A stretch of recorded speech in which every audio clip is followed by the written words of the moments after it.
क्या आप जानते हैं कि एक ऐसा छोटा सा लफ्ज़ है जो आपकी बंद किस्मत के दरवाजे खोल सकता है? वो लफ्ज़ है अस्तगफिरुल्लाह। आज मैं आपको 3 ऐसी सच्ची कहानियां बताऊंगा जो साबित करती हैं कि इस्तगफार से नामुमकिन भी मुमकिन हो जाता है।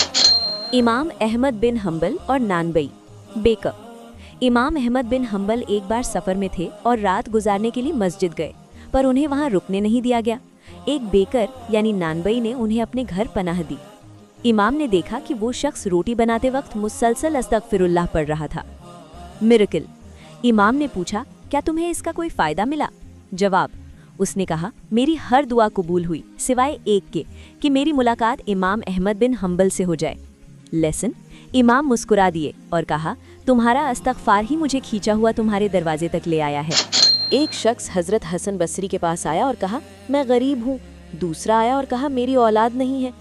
तीसरा आया और कहा, मेरी खेती सूख गई है। आपने सबको सिर्फ एक ही मशवरा दिया, इस्तगफार करो। जब लोगों ने पूछा कि सबकी मुश्किल अलग थी पर दवा एक क्यों, तो आपने सूरह नूह की आयत सुनाई कि इस्तगफार से अल्लाह बारिश, माल और औलाद सब अता फरमाता है। एक मॉडर्न डे स्टोरी है जहां एक शख्स को ऐसी बीमारी थी जिसका डॉक्टर के पास कोई इलाज नहीं था। उसने दिन रात इस्तगफार को अपनी ज़बान पर लाजिम कर लिया।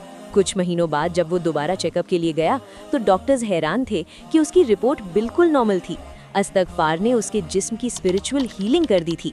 इस्तगफार सिर्फ गुनाहों की माफ़ी नहीं बल्कि हर मसले का हल है। अगर आप भी अपनी ज़िंदगी में सुकून और बरकत चाहते हैं तो आज ही से इस्तगफिरुल्लाह की तस्बीह शुरू करें।